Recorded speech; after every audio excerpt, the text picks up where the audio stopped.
Subscribe करिए हमारे channel target UP TET C TET को और बेल आइकन को दबाइए। हेलो फ्रेंड्स, मैं रेनू स्वागत करती हूँ आप सभी भावी अध्यापक एवं अध्यापिकाओं का आपके अपने channel target UP TET C TET में। दोस्तों, आज की इस वीडियो में हम पढ़ने वाले हैं एक नया टॉपिक जिसका नाम है अधिगम का स्थानांतरण। दोस्तों, ये जो टॉपिक है अधिगम का स्थानांतरण यानी कि ट्रांसफर ऑफ लर्निंग। दोस्तों, बहुत बहुत आसान चैप्टर है, बहुत आसान टॉपिक है और बहुत ही इजी वे में आपको एग्जाम्पल के थ्रू मैं समझा दूंगी और आपको कभी नहीं भूलेगा। देखिए दोस्तों, अधिगम का स्थानांतरण या इसके प्रतिपादक कौन है? थॉर्नडाइक। अगर एग्जाम में पूछता है कि अधिगम के स्थानांतरण के प्रतिपादक कौन है या जो ट्रांसफर ऑफ लर्निंग थियरी है इसके प्रतिपादक कौन है, तो थॉर्नडाइक है। अधिगम के स्थानांतरण का सिद्धांत किसने दिया था? अगर एग्जाम में पूछेगा अधिगम के स्थानांतरण का सिद्धांत किसने दिया था, तो हम क्या बताएंगे? थॉर्नडाइक ने दिया था। दोस्तों, एक स्थिति में सीखा हुआ ज्ञान किसी दूसरी स्थिति में प्रयोग किया जाए तो यह अधिगम स्थानांतरण कहलाता है। जैसे कि हम लोगों ने पहले साइकिल सीखी, फिर उसके बाद गाड़ी चलानी सीखी या बाइक चलानी सीखी, स्कूटी चलानी सीखी, तो ये क्या है? ये एक प्रकार से क्या है? हम अधिगम का स्थानांतरण ही तो कर रहे हैं। एक समय में सीखी गई चीज का प्रयोग हम क्या कर रहे हैं, दूसरी दूसरी जगह कर रहे हैं कि नहीं कर रहे हैं। तो बस यही चीज है कि यह काम हम क्या कर रहे हैं, बचपन से करते हुए आ रहे हैं। हर क्लास में हमने कुछ ना कुछ नया सीखा और जैसे जैसे हम अगली क्लास में गए, जो हमने पिछले क्लास में सीखा था वह ज्ञान क्या हो गया, पूर्व ज्ञान हो गया और उसी पूर्व ज्ञान से हम अपने नए क्लास के चैप्टर को जोड़ करके पढ़ते हैं। ये आप लोगों को सिखाया ही गया है कि पूर्व ज्ञान से हम कैसे बच्चों को जोड़ करके प्रकरण को पढ़ाएं या किसी लेसन को पढ़ाएं। तो यही चीज है अधिगम, यानी कि जो हमने एक समय में सीखा हुआ है उसको हम दूसरी समय में प्रयोग कर पा रहे हैं या नहीं कर पा रहे हैं, यही होता है ट्रांसफर ऑफ लर्निंग। तो जो ट्रांसफर ऑफ लर्निंग होता है, अधिगम का स्थानांतरण होता है दोस्तों, यह देखिए मुख्य रूप से 3 प्रकार का होता है। यानी कि प्रमुख रूप से अधिगम का स्थानांतरण 3 प्रकार का होता है। तो मुख्य रूप से अगर पूछेगा अधिगम का स्थानांतरण कितने प्रकार का होता है, तो आप क्या बताएंगे? 3 प्रकार का होता है। कौन कौन सा? पहला है धनात्मक स्थानांतरण, इसको हम सकारात्मक स्थानांतरण भी कहते हैं। दूसरा है ऋणात्मक स्थानांतरण, इसको हम नकारात्मक स्थानांतरण भी कहते हैं। और तीसरा है शून्य स्थानांतरण। तो धनात्मक स्थानांतरण, ऋणात्मक स्थानांतरण और शून्य स्थानांतरण, इसको हम नकारात्मक स्थानांतरण और क्या कह सकते हैं, और शून्य स्थानांतरण। तो सकारात्मक, नकारात्मक और तीसरा शून्य स्थानांतरण। तो हम धनात्मक स्थानांतरण को सबसे पहले पढ़ेंगे। धनात्मक, अनुकूल या सकारात्मक स्थानांतरण बहुत बहुत आसान है, आपको अच्छा भी लगेगा पढ़ करके। देखिए, जब एक स्थिति में सीखा हुआ ज्ञान किसी दूसरी स्थिति में सहायक होता है तो सकारात्मक स्थानांतरण कहलाता है। यानी कि एक परिस्थिति में हमने कोई ज्ञान ग्रहण किया या कोई ज्ञान सीखा, कोई नॉलेज सीखी और वह हमें दूसरी स्थिति में वह हमें मदद कर रहा है। जैसे कि साइकिल चलाने वाला स्कूटर आसानी से सीख जाता है क्योंकि उसको हैंडल घुमाना और बहुत सारी चीजें पता हो जाती है। फिर है संस्कृत का ज्ञान हिंदी विषय में सहायक होता है। अगर किसी ने संस्कृत पढ़ी है अच्छे से, तो संस्कृत से ही हिंदी भाषा का जन्म हुआ है। तो संस्कृत की वर्णमाला हो या फिर संधि हो, समास हो, ये सभी चीजें क्या है, संस्कृत से ही हिंदी में आई हैं। तो अगर किसी ने संस्कृत भाषा को अच्छे से पढ़ा है तो वह हिंदी भाषा में क्या करेगा, उसको बहुत बहुत हेल्प करेगा हिंदी भाषा को सीखने में। तो हिंदी विषय को सीखने में संस्कृत विषय का ज्ञान क्या कर रहा है, सहायता कर रहा है ना। तो यह भी क्या हो गया, सकारात्मक या धनात्मक स्थानांतरण। इसके अलावा अगर बच्चे ने जोड़ घटाना सीखा है तो वह जोड़ उसको गुणा सीखने में क्या करेगा, हेल्प करेगा। 2 अंकों का जब बच्चे को गुणा आप बताएंगे तो उसमें जोड़ का प्रयोग होता है। तो बच्चे को अगर आपने जोड़ बताया है तो जब वह गुणा का कॉन्सेप्ट आप बताएंगे तो उसके लिए आसान होगा। तो इस तरीके से यहाँ पर देखिए धनात्मक स्थानांतरण है, इसमें क्या हो रहा है, कुछ ना कुछ सकारात्मक हो रहा है, व्यक्ति कुछ ना कुछ नया भी सीख रहा है। अब देखिए इसके बाद ऋणात्मक स्थानांतरण या नकारात्मक स्थानांतरण में क्या होता है, या प्रतिकूल स्थानांतरण भी इसको कहते हैं। तो यहाँ पर आप देखिए, जब एक स्थिति में सीखा हुआ ज्ञान किसी दूसरी स्थिति में बाधा उत्पन्न करता है तो उसे नकारात्मक या ऋणात्मक स्थानांतरण कहते हैं। जैसे कि अमेरिकी ड्राइवर का भारत में ड्राइविंग करना। दोस्तों, अमेरिका की जो गाड़ियां होती है उसमें स्टीयरिंग जो होता है वो बाएं साइड में होता है और जो इंडिया में यानी कि अपने देश में भारत में जो गाड़ियां होती हैं उसकी स्टीयरिंग दाएं साइड होती है। दोस्तों यहाँ पर देखिए फिर दूसरा एग्जाम्पल, यहाँ पर आपने देखा कि जो अमेरिका का ड्राइवर है, अगर भारत में वो ड्राइविंग करने आता है तो उसको क्या प्रॉब्लम होगी, क्योंकि अमेरिका में जो गाड़ियां होती हैं उस पे स्टीयरिंग बाएं साइड लगी होती है और भारत में जो गाड़ियां होती हैं इसमें स्टीयरिंग दाएं साइड में लगी होती है। तो जो ज्ञान वहां पर उन्होंने सीखा है गाड़ी चलाने का, वह भारत में क्या करेगा, वह फायदा ना करके नुकसान पहुंचाएगा, यानी कि यहाँ पर गाड़ी सीखने में वह बाधा उत्पन्न करेगा। वैसे ही गणित वर्ग के छात्र का कला विषय में अध्ययन करना क्या करेगा, उसके पूर्व ज्ञान में बाधा उत्पन्न करेगा। तो इस तरीके से ऋणात्मक में क्या होता है, व्यक्ति जो ज्ञान उसने पहले सीखा है वही ज्ञान क्या बन जाता है, आप कह सकते हो कि उसके लिए अगले ज्ञान को सीखने में बाधा उत्पन्न कर देता है। इसके बाद देखिए शून्य स्थानांतरण, ये सबसे आसान सबसे इजी है, इसमें कुछ दिमाग लगाने की जरूरत नहीं है आपको।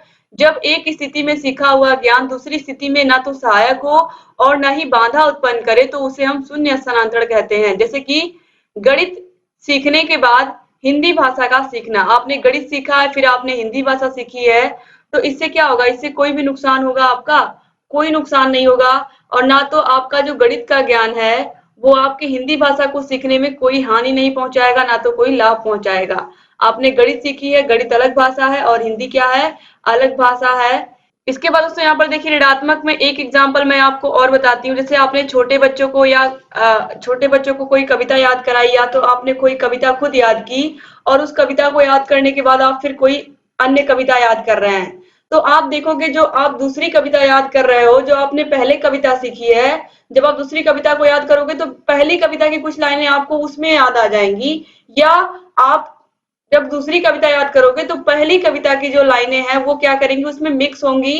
या फिर ये कह सकते हैं कि जो कविता आपने पहले सीखी है, पहले सीखी हुई कविता क्या कर रही है, आपकी दूसरी सीखी हुई कविता में जो दूसरी कविता आप याद करना चाह रहे हो, या इसमें बाधा उत्पन्न कर रहा है, यानी कि दूसरी कविता सही से याद नहीं हो पा रही है पहली कविता के सीखने के कारण।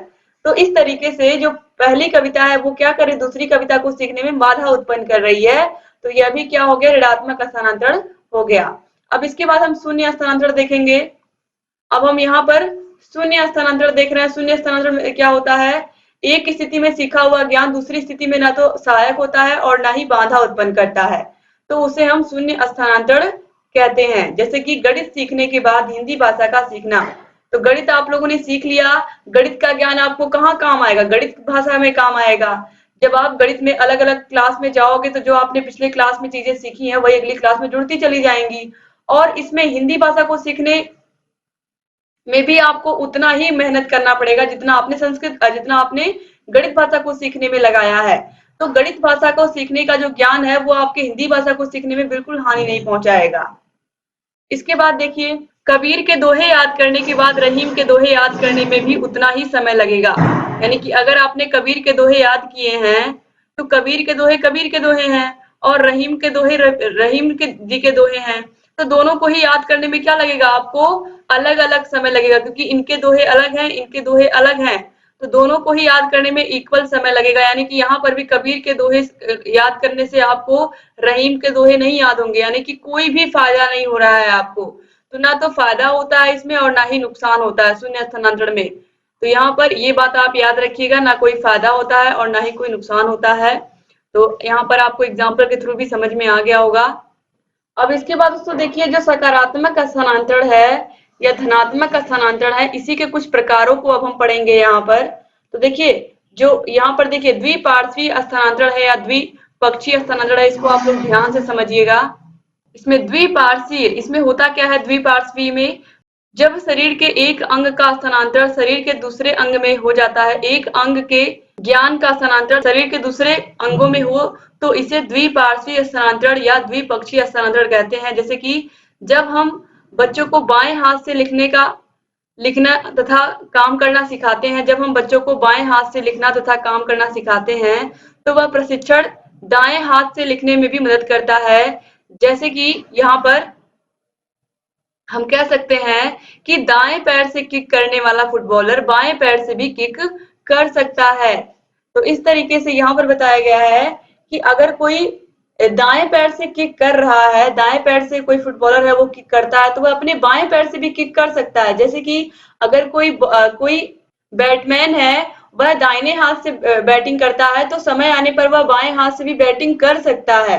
वैसे ही अगर किसी ने बाएं हाथ से लिखना सीखा है तो समय आने पर वह दाएं हाथ से भी लिखने का काम कर सकता है। यानी कि एक अंग का जो ज्ञान है शरीर का वो दूसरे अंग में ट्रांसफर हो गया है, दाहिने हाथ का ज्ञान बाएं हाथ में।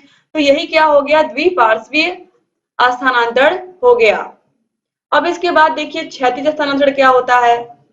जब एक विषय में सीखा हुआ ज्ञान दूसरे विषय को सीखने में सहायता करता है तो उसे क्षैतिज स्थानांतरण कहते हैं।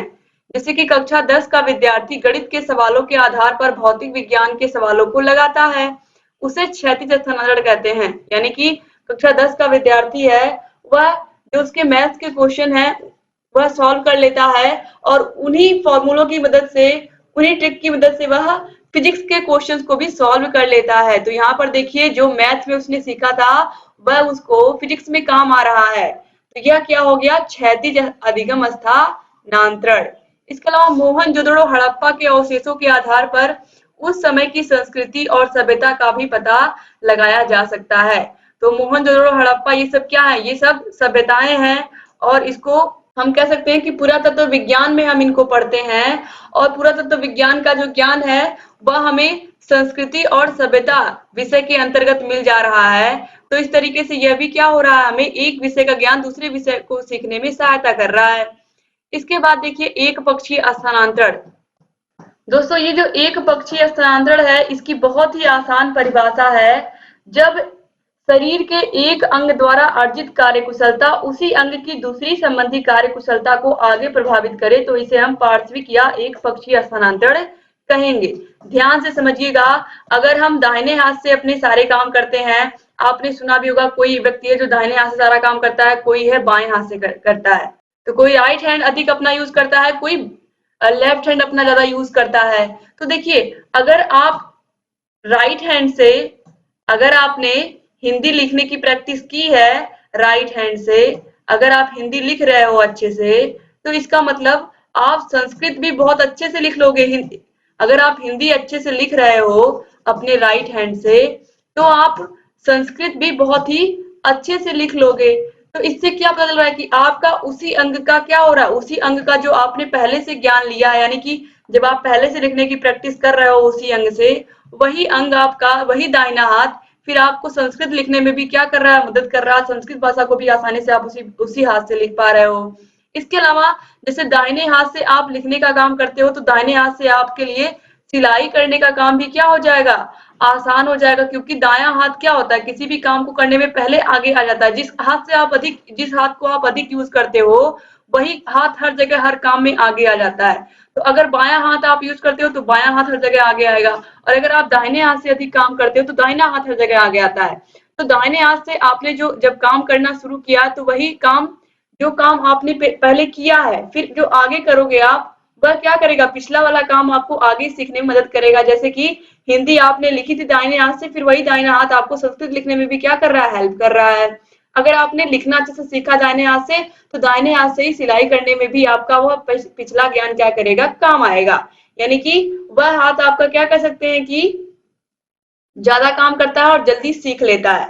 तो इस तरीके से यह एक पक्षीय स्थानांतरण हो गया। यानी कि वही अंग है, अंग जैसे दाहिना ही हाथ आपका है, वह क्या कर रहा है, आपकी कार्यकुशलता को बढ़ा दे रहा है आपके उस हाथ की। अब इसके बाद देखिए ऊर्ध्व स्थानांतरण, ये बहुत आसान है। ऊर्ध्व का मतलब क्या होता है, इस तरीके से लंबाई में ऊंचाई पर आगे जाना, इसको हम अनुलंबी स्थानांतरण भी कहते हैं या लंबी स्थानांतरण भी कहते हैं। तो देखिए ऊर्ध्व स्थानांतरण या अनुलंबी स्थानांतरण भी इसको हम कहते हैं। तो इसमें क्या होता है चलिए देखते हैं। जब एक स्थिति में अर्जित किया गया ज्ञान अथवा कौशल संबंधी ज्ञान अन्य कौशल अर्जित करने में आगे चलकर सहायक सिद्ध हो तो इस स्थिति को हम ऊर्ध्व अधिगम स्थानांतरण कहते हैं।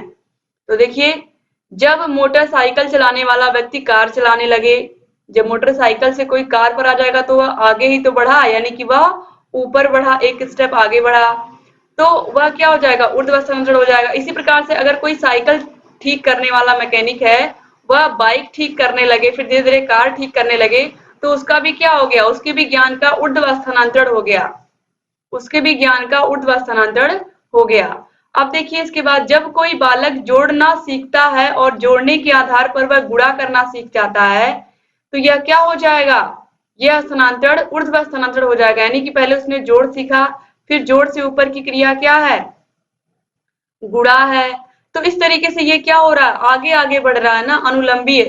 तो इस तरीके से यह क्या हो गया, ऊर्ध्व स्थानांतरण। फिर देखिए, अगर कोई सेकेंड ग्रेड का अध्यापक है वह फर्स्ट ग्रेड का अध्यापक बन जाए, यानी कि वह सेकेंड ग्रेड का मतलब है, अगर कोई इंटर कॉलेज का टीचर है, इंटर कॉलेज का टीचर है, वह डिग्री कॉलेज का टीचर बन जाए। तो डिग्री कॉलेज का टीचर अगर वह बनेगा तो वह क्या होगा, वह फर्स्ट ग्रेड का टीचर बन जाएगा, यानी कि वो सेकंड ग्रेड से फर्स्ट ग्रेड पर पहुंच गया। एज एग्जांपल मैं आपको बता रही हूँ कि अगर कोई इंटर कॉलेज में पढ़ाने वाला टीचर है, अगर वह डिग्री कॉलेज में चला गया, इसका मतलब क्या हुआ कि उसका वह और आगे बढ़ा ना, तो यह भी किस में आएगा, ऊर्ध्व स्थानांतरण में आएगा। यानी कि अब वह और अपनी जगह से आप कह सकते हो कि उसका प्रमोशन हो गया। जैसे कि प्रमोशन होता है तो क्या होता है, व्यक्ति अपने अपने पद से ऊंचे पद पर पहुंचता है। अगर वह एसडीएम है तो वह डीएम बन जाता है। तो इस तरीके से यह क्या हो गया, एसडीएम से भी डीएम बनना क्या हो गया, ऊर्ध्व स्थानांतरण हो गया। आप प्राइमरी के टीचर से जूनियर के टीचर बन गए तो आपका क्या हो गया, प्रमोशन हो गया। जूनियर के टीचर से आप पहुंच गए हाई स्कूल में, इंटरमीडिएट में, तो क्या हो गया आपका, फिर से आप ऊपर पहुंच गए, आपने मेहनत की, आपने एग्जाम क्वालिफाई किए, तो यह क्या हो गया, ऊर्ध्व स्थानांतरण हो गया। अब देखिए अधिगम स्थानांतरण के सिद्धांत। तो देखिए, समरूप तत्व का सिद्धांत, सामान्यीकरण का सिद्धांत, सामान्य एवं विशिष्ट अंश का सिद्धांत या द्वितत्व सिद्धांत, समग्रता या पूर्णाकार का सिद्धांत, या फिर मूल्यों के अभिज्ञान का सिद्धांत। यहाँ पर ये ध्यान देने वाली बात है, द्वितत्व सिद्धांत। अगर अधिगम का द्वितत्व सिद्धांत दोस्तों पूछेगा तो यहाँ पर याद रखिएगा एग्जाम में, और अगर बुद्धि का पूछेगा किसने दिया है तो यह भी याद रखिएगा। बुद्धि का द्वितत्व सिद्धांत या बुद्धि का द्विकारक सिद्धांत स्पीयरमैन ने दिया है। तो ये दिमाग में याद रखिएगा कि द्वितत्व सिद्धांत अधिगम का भी होता है और द्वितत्व सिद्धांत बुद्धि का भी होता है। तो एग्जाम में क्लियर पूछेगा, जब भी पूछेगा। और अधिगम का स्थानांतरण का सिद्धांत किसने दिया अगर पूछेगा तो आप क्या बताओगे, आप थॉर्नडाइक बताओगे। और ये सब अधिगम के सिद्धांत है। अगर एग्जाम में इस तरीके से पूछेगा, ऑप्शन में दे देगा कि निम्नलिखित में से अधिगम का सिद्धांत कौन सा, अधिगम के स्थानांतरण का सिद्धांत कौन सा है, तो चारों ऑप्शन में से एक ऑप्शन इस तरीके से इनमें से कोई एक दिया रहेगा, जैसे कि समरूप तत्व सिद्धांत या अधिगम के स्थानांतरण का सिद्धांत है। तो इस तरीके से आप याद रखिएगा। इसके बाद देखिए अधिगम के और भी महत्वपूर्ण सिद्धांत है जिनको आपको बिल्कुल लर्न होना चाहिए। तो देखिए अधिगम के, ये अधिगम के सिद्धांत हैं, वो जब आपने देखा अधिगम के स्थानांतरण के सिद्धांत देखा है, तो कर्ट लेविन क्षेत्र सिद्धांत इन्होंने दिया था। एग्जाम में ये सब पूछता है। टॉलमैन ने उद्देश्यवाद या संकेतवाद का सिद्धांत दिया था। गुथरी ने प्रतिस्थापन का सिद्धांत दिया था। कार्ल रोजर्स ने अनुभवजन्य अधिगम सिद्धांत दिया था। अब्राहम मैस्लो ने मानवतावादी अधिगम सिद्धांत दिया था। मिलर ने सूचना प्रक्रियाकरण का सिद्धांत दिया था और ब्रूनर ने संरचनात्मक अन्वेषण का सिद्धांत दिया था। अब इसके बाद दोस्तों यहाँ पर एक और टॉपिक इसी वीडियो में हम पढ़ेंगे, वो है अधिगम वक्र या सीखने का वक्र। दोस्तों अब यहाँ पर देखिए अधिगम वक्र या सीखने का वक्र, यह होता क्या है, लर्निंग कर्व इसको हम बोलते हैं। तो लर्निंग कर्व होता क्या, सबसे पहले हम ये समझेंगे। देखिए सीखने की गति को प्रदर्शित करने वाले ग्राफ को हम सीखने का वक्र कहते हैं। सीखना कभी एक समान नहीं होता है, इसमें कभी उतार और कभी चढ़ाव होता रहता है। प्रारंभ में हमेशा सीखने की गति में तीव्रता पाई जाती है। दोस्तों यहाँ पर मैं एग्जाम्पल की मदद से समझाऊं अगर आप लोगों को। पहले क्लासरूम का एग्जाम्पल हम समझते हैं, फिर उसके बाद आगे के हम दैनिक जीवन में प्रयोग होने वाले एग्जाम्पल भी समझेंगे।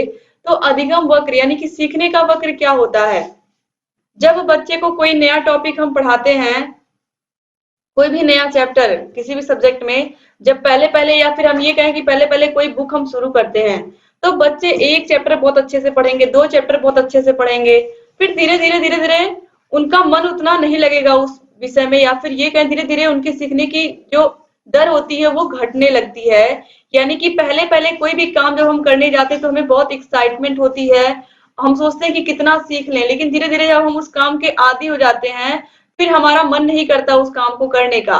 तो यहाँ पर ये बताया गया है कि जब कोई भी व्यक्ति कुछ भी सीखता है तो प्रारंभ में तीव्रता होती है, फिर धीरे धीरे स्वाभाविक कमी आ जाती है और फिर धीरे धीरे तेजी आती। तेजी कैसे आती है? फिर टीचर आपको मोटिवेट करते हैं, आपको मोटिवेशनल कहानियां बताते हैं, आपको बताते हैं कि अगर आपने अपनी पढ़ाई फिर धीरे कर दी है तो इससे आपका क्या नुकसान होगा, और अगर आप मेहनत करोगे, आपको प्रेरणा देंगे वो किस तरीके से आप आगे के चैप्टर को फिर से अच्छे से पढ़ें। तो फिर आप क्या करोगे? जब आपको अभी प्रेरणा मिलेगी, आपको तत्परता मिलेगी, या फिर ये कहें कि आपको जोश से भर देंगे टीचर, तो फिर आपका पढ़ने का मन करने लगेगा। तो एक बार पहले तीव्रता हुई, फिर स्वाभाविक कमी हुई धीरे धीरे, फिर तेजी आ जाएगी। कैसे? जब टीचर आपको मोटिवेट कर देंगे। तो ये हो गया। अब देखिए इसके बाद हम जब कोई भी काम सीखते हैं, शुरू शुरू में तो हम क्या करते हैं? उस काम को धीरे धीरे करते हैं, धीरे धीरे करते हैं। जैसे कि जब हमने शुरू शुरू में बचपन में साइकिल चलानी सीखी, तो साइकिल हमने धीरे धीरे चलानी सीखी ना, हमने धीरे धीरे चलानी सीखी। इसी प्रकार बाइक भी हमने धीरे धीरे चलानी सीखी। लेकिन जब हमें अच्छे से चलाने आ गया, चाहे साइकिल हो चाहे बाइक हो, तो फिर हमने क्या किया? धीरे धीरे उसकी स्पीड बढ़ाई। यानी कि धीरे धीरे पहले हमने शुरुआत बहुत ही धीरे से की, फिर हम धीरे धीरे क्या हो गए? उस ज्ञान को या फिर उस नॉलेज को हमने क्या किया? धीरे धीरे हम क्या करने लगे? उसको और स्पीड में चलाने लगे। यानी कि बहुत स्पीड में नहीं, लेकिन यहाँ पर मैं एक समझा रही हूँ एक एग्जांपल के थ्रू, कि पहले हम साइकिल धीरे चलाना सीखे या गाड़ी धीरे चलाना सीखे, क्योंकि हम पहले सीख रहे थे। फिर जब हमें आ गया तो फिर हमने स्पीड और तेज कर दी।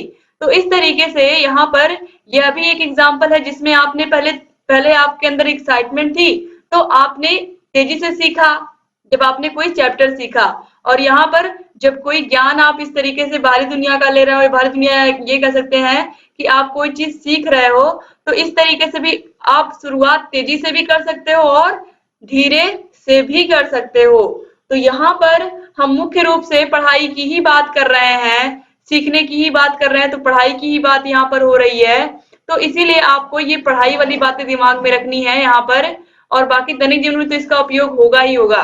तो चलिए देखते हैं सबसे पहले यहाँ पर, अगर किसी बालक के प्रारंभ में सीखने में तीव्रता होती है और बाद में सीखने में कमी आ जाए, तो यह स्वाभाविक प्रक्रिया मानी जाती है। कोई बच्चा आप पढ़ाए जा रहे हो, पढ़ाए जा रहे हो, पढ़ाए जा रहे हो, तो वह शुरू शुरू में तो हर बच्चा एक्साइटेड होता है पढ़ने के लिए, हर बच्चे का मन करता है, लेकिन लगातार रोज रोज रोज रोज वही चीज पढ़ते पढ़ते बच्चा बोर हो जाता है, तो वह स्वाभाविक कमी होती है। यानी कि यहाँ पर जो बच्चे का अधिगम का पठार भी इसको हम कहते हैं, यानी कि जब वह बिल्कुल नहीं सीखना चाहता है ऐसी स्थिति को, तो यह सीखने की स्वाभाविक प्रक्रिया ही मानी जाती है।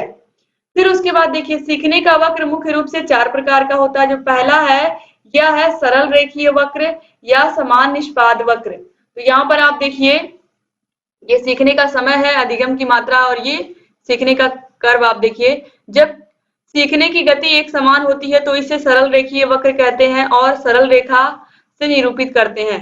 यानी कि बच्चे को लगातार आप पढ़ा जा रहे हो, लगातार उसकी कंटिन्यूटी बनी हुई है, वो आप पढ़ाए जा रहे हो, वो सीखता जा रहा है, आप पढ़ाए जा रहे हो, वो सीखता जा रहा है, वो बोर नहीं हो रहा है। तो ऐसी स्थिति बहुत कम आती है, यानी कि इसको आप आइडियल भी कह सकते हो। जो पहला है सरल रेखीय वक्र या समान निष्पाद वक्र, कि आप बच्चे को पढ़ाए जा रहे हो, बच्चा पढ़ता जा रहा है, पढ़ाया जा रहा हो, पढ़ता जा रहा है, और वह लगातार पढ़ता जा रहा है, ऐसा बहुत कम होता है। तो इसके बाद अब हम देखेंगे जो रियल में होता है। ये तो एक आइडियल सिचुएशन हो गई जिसमें बच्चा बोर ही नहीं हो रहा है, लेकिन ऐसा रियलिटी में होता नहीं है, आप लोगों को भी पता है। तो यह सरल रेखीय वक्र आपने देखा।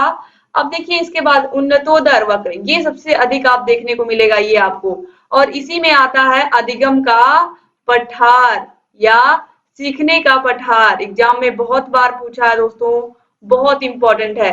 उन्नतोदर वक्र या ऋणात्मक त्वरण वक्र।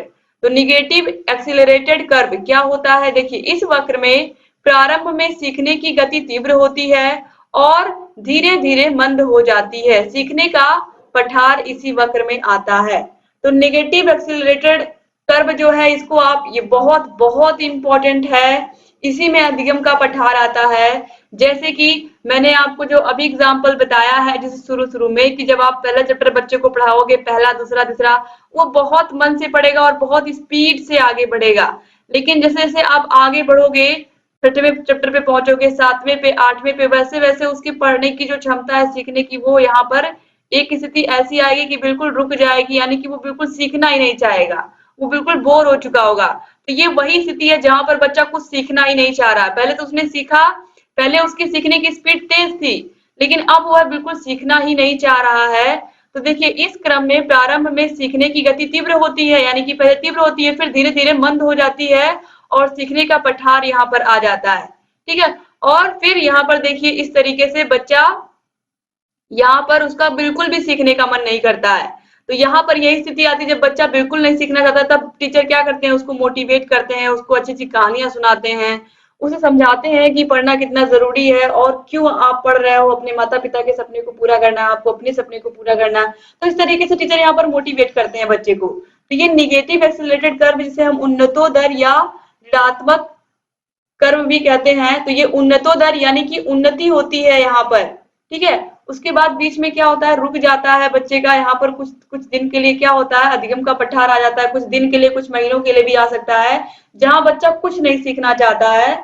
अब देखिए इसके बाद आता है तीसरा नतोदर वक्र या धनात्मक त्वरण वक्र, जिसकी बात मैंने की थी आप लोगों को अभी एग्जाम्पल में, कि जब बच्चा साइकिल चलाना सीखता है तो शुरू शुरू में वो धीरे धीरे चलाना सीखता है साइकिल को। बाइक चलाना सीखेगा, शुरू शुरू में जब सीखेगा बच्चा तो उस काम को धीरे धीरे करेगा, फिर जब वह काम उसको परफेक्टली आ जाएगा तो क्या करेगा, उसमें स्पीड को और बढ़ा देगा। तो यहाँ पर वही हो रही है, इस वक्र में आरंभ में सीखने की गति मंद और धीरे धीरे तीव्र हो जाती है, यानी कि तेज हो जाती है। जैसा कि मैंने एग्जाम्पल के थ्रू आपको समझा ही दिया कि किस तरीके से पहले जब हम कोई चीज सीखते हैं तो सीखने में क्या लगता है, थोड़ा समय लगता है, और फिर जब हमें वह चीज अच्छे से आ जाती है, कोई भी कौशल है, चाहे वह सिलाई है, कढ़ाई है,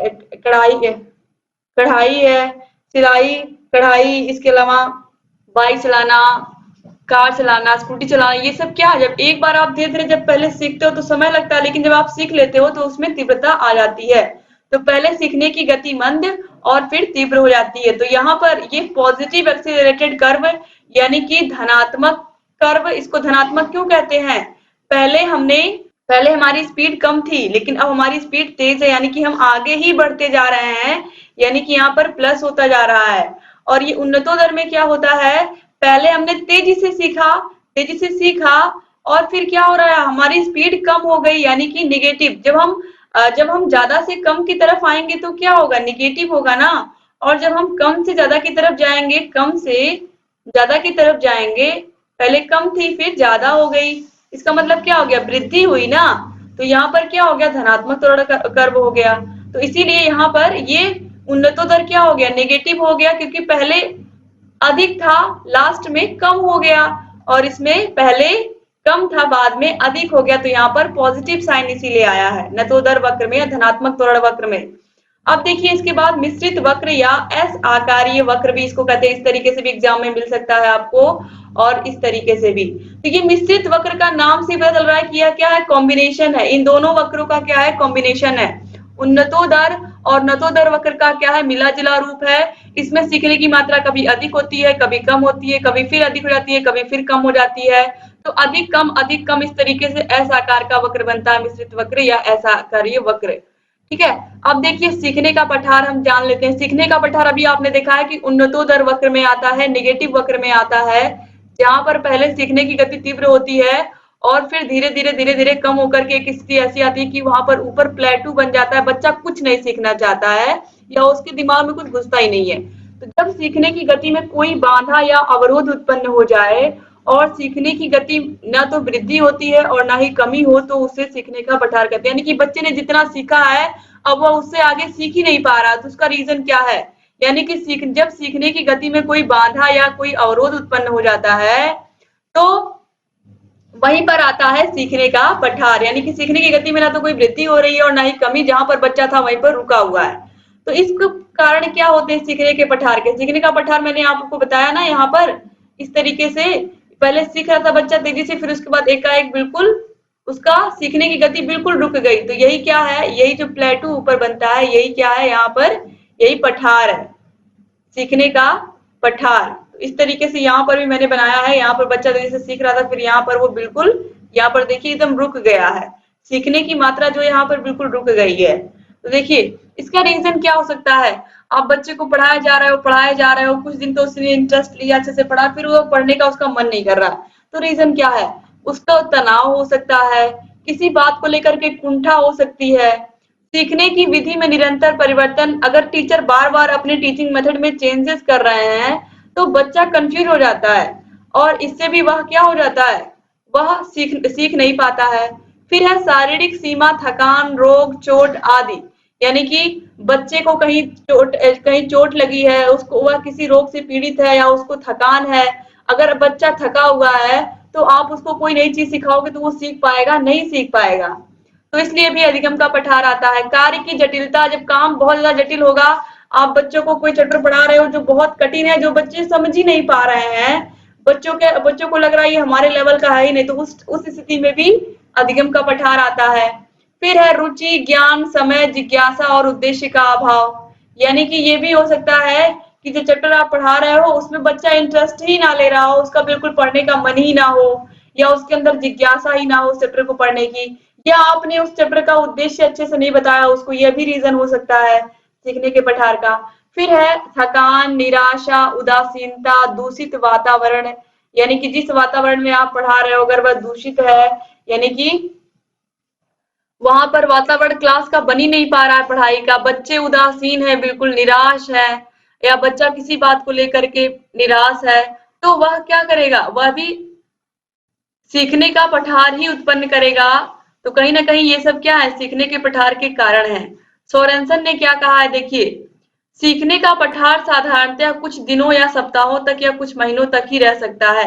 जब यहाँ सीखने का पठार आए, जैसे ही बच्चों के अंदर ये आए, तुरंत शिक्षक को क्या करना चाहिए, तुरंत बच्चों को मोटिवेट करने का काम करना चाहिए। उन्हें कहीं बाहर ले जा करके टीचर उन्हें पिकनिक पर ले जाए, या इस तरीके से कि वह बच्चे कुछ नया वहां पर देखें, नया इन्वायरमेंट देखें, कुछ नया सीखें, और फिर ला करके उनको क्लास में मोटिवेट करके शिक्षक आगे की प्रक्रिया या आगे के चैप्टर को पढ़ाना शुरू करें। तो यह भी हो सकता है। रेक्स व नाइट के अनुसार सीखने में पठार तब आते हैं जब व्यक्ति सीखने की एक अवस्था पर पहुंच जाता है और दूसरी अवस्था में प्रवेश करता है। यानी कि यहाँ पर कहा गया है कि जब बच्चा सीखते सीखते सीखते सीखते जो चीज आप वो उसको कई दिन से सिखा रहे हैं वो सीख चुका है, तो अब वह उस ज्ञान को ग्रहण कर चुका है, अब आपको उससे आगे का उसे पढ़ाना है, इसीलिए बच्चा वहां पर इंटरेस्ट नहीं ले रहा है। अब उसको कुछ नई चीज आपको बतानी है, नई चीज सिखानी है। और कभी कभी ऐसा होता है कि पिछले क्लास में जो बच्चे ने पढ़ा है, आप उसके आगे से बच्चे को पढ़ा रहे हैं और पिछले क्लास में ही उसका वो कॉन्सेप्ट क्लियर नहीं था, तो ऐसी स्थिति में भी बच्चा सीख नहीं पाएगा। तो फिर से आपको उसकी पिछली क्लास का कॉन्सेप्ट भी क्लियर करना पड़ेगा और फिर से उसके बाद उसको आगे लेकर के चलना पड़ेगा। तो इस तरीके से ये चीज भी हो सकती है। अब देखिए, अधिगम का पठार हम दूर कैसे कर सकते हैं, उसका क्या क्या प्रयोग हम कर दें अपने शिक्षा प्रणाली में या अपने टीचिंग मेथड में, जिससे बच्चे का जो अधिगम का पठार है वो दूर हो सके। देखिए, ऐसी कोई विधि नहीं है जो पठारों को बिल्कुल समाप्त कर दे, पर उनकी संख्या और अवधि को कम कर सकते हैं। जैसे कि अगर 1 महीने का है तो हम उसको 2 सप्ताह का कर सकते हैं, ये कर सकते हैं हम। ठीक है। देखिए, जैसे कि सीखने वाले को प्रेरणा देना, नवीन प्रणालियों का प्रयोग करना, कार्य के बीच बीच में विश्राम, सीखने की उचित विधियों का प्रयोग। अगर शिक्षक उचित विधियों का प्रयोग कर रहे हैं जिससे बच्चों को आसानी से कॉन्सेप्ट समझ में आ रहा है, तो सीखने का पठार आएगा ही नहीं। फिर है बच्चों का उत्साह वर्धन। लगातार बच्चों का उत्साह वर्धन हम कैसे करेंगे, बच्चे अगर अच्छा कर रहे हैं तो शाबाशी देना, उनको पुनर्बलन देना, ये हमारा काम है, जिससे बच्चे और अच्छा करें। और लगातार कक्षा में आप इस तरीके से भी कर सकते हो कि क्वेश्चंस आप लगातार पूछते रहें, हर दिन बच्चों से क्वेश्चन पूछेंगे तो हर दिन बच्चे उस कॉन्सेप्ट को तैयार भी करके रहेंगे और आपको आंसर बताने के लिए उत्साहित भी रहेंगे। तो इस तरीके से यहाँ पर आज जो आप लोगों ने पढ़ा, आज आप लोगों ने 2 टॉपिक खत्म किए यहाँ पर, अधिगम का स्थानांतरण और अधिगम का वक्र। मुझे पूरी उम्मीद है दोस्तों कि ये दोनों टॉपिक आपको अच्छे लगे होंगे और आपको समझ में भी आए होंगे। वीडियो कैसी लगी आप लोग मुझे कमेंट करके बताइएगा, और वीडियो अच्छी लगे तो लाइक करके जाइएगा। आपके बिल्कुल चहेते जो आपके बेस्ट फ्रेंड है, 5 फ्रेंड्स, उनको आप लोग प्लीज इस वीडियो को शेयर कर दिया करें, क्योंकि हमारी जो वीडियोस है वो हाउस वाइफ देखती हैं, ऐसे बच्चे भी देखते हैं जो समय के अभाव में उनको पढ़ने का टाइम बहुत कम मिलता है, फिर भी वह अपनी मेहनत से पढ़ाई कर रहे हैं। बहुत लोग जॉब कर रहे हैं, जॉब के साथ पढ़ाई कर रहे हैं। तो अगर आप उनको ये वीडियो शेयर कर देंगे तो उनके लिए ये वीडियो बहुत बहुत यूजफुल होगी, क्योंकि यहाँ पर मैं कम समय में आपको कोशिश कर रही हूँ अच्छे से अच्छा ज्ञान देने का। तो आप लोग इस वीडियो को अधिक से अधिक जरूर शेयर करें अपने फ्रेंड्स को, जिनको भी आपको लगे कि जरूरत है, खासकर जो हाउस वाइफ है, ऐसे बच्चे जो सही से उनको समय नहीं मिल पाता पढ़ने का, तो आप लोग अगर वीडियो को शेयर कर देंगे तो दोस्तों आप लोग मेरी मेहनत को सफल करेंगे, क्योंकि इतनी मेहनत से मैं आप लोगों को पढ़ा रही हूँ। मैं खुद एक प्राइमरी टीचर हूँ, मैं आपके लिए ही समय निकाल करके आपके लिए अपने हाथों से लिख करके नोट्स बनाती हूँ, फिर मैं आप लोगों को पढ़ाती हूँ। तो आप समझ सकते हो ये मेहनत सिर्फ आपके लिए हो रही है। और आपको क्या करना है, बस शेयर बटन को क्लिक करके आपको व्हाट्सएप पर शेयर कर देना है वीडियोस को अपने कॉलेज फ्रेंड्स को, जिस भी प्लेटफॉर्म पर वो हैं, टेलीग्राम पर जहां पर भी हैं, आप उनको शेयर कर दें। तो आप लोग इस फ्री पीडीएफ का लाभ लीजिए, टेलीग्राम चैनल को ज्वाइन कर लीजिए। टेलीग्राम की लिंक आपको डिस्क्रिप्शन बॉक्स, कमेंट बॉक्स दोनों जगह मिल जाएगी। चैनल से ज्वाइन हो जाइए आप लोग। और सिंपली टेलीग्राम को सर्च, टेलीग्राम पर जाकर के target UP TET state search करके भी आप चैनल से ज्वाइन हो सकते हैं। यहाँ ऊपर आई बटन पर क्लिक करके आपको सारे वीडियोस की लिंक मिल जाएगी, डिस्क्रिप्शन बॉक्स, कमेंट बॉक्स में सारे वीडियोस की लिंक मिल जाएगी। जहाँ कहीं कोई भी समस्या आ रही है आप हमसे बताइए, आपके लिए लगातार वीडियोस लेकर के हम आते रहेंगे और आपकी तैयारी को ऐसे ही बेहतर बनाते रहेंगे। दोस्तों अगर चैनल को सब्सक्राइब नहीं किया है तो प्लीज सब्सक्राइब कर दीजिए। दोस्तों आपके लिए लगातार मेहनत हो रही है, तो आप लोग हर वीडियो को शेयर कर दिया करें, मुझे बहुत अच्छा लगेगा। आप लोग कमेंट करके मुझे बताया भी करिए कि आपने वीडियो को शेयर किया है। आप वीडियो शेयर करोगे तो मुझे बहुत अच्छा लगेगा। तो अपने बेस्ट फ्रेंड को, अपने जिगरी दोस्तों को जरूर वीडियो को शेयर कर दिया करें, हर वीडियो को शेयर कर दिया करें, कॉलेज के ग्रुप में शेयर कर दिया करें। और ऐसे ही चैनल से बने रहें दोस्तों, रेगुलर वीडियोस लेकर के मैं आती रहूंगी और आपके सब्जेक्ट को बहुत बहुत ईजी बना दूंगी। आप एग्जाम में बहुत अच्छा स्कोर करके आएंगे। बस चैनल से बने रहिए, सारे वीडियोस को देखते रहिए और जहां कहीं कोई भी समस्या आए हमसे बताते रहिए। डिस्क्रिप्शन बॉक्स में सभी विषयों की लिंक मिल जाएगी, कमेंट बॉक्स में मिल जाएगी, सारी पुरानी वीडियोस को भी आप देखिए। और यहाँ पर ये जो पहले की वीडियोस मैंने पढ़ाई है सभी क्लासेस को आप देखिए, ताकि आपकी तैयारी बेहतर हो पाए। तो ऐसे चैनल से बने रहिए और सारे वीडियोस को देखते रहिए। रेगुलर वीडियोस मैं लेकर के आती ही रहूंगी।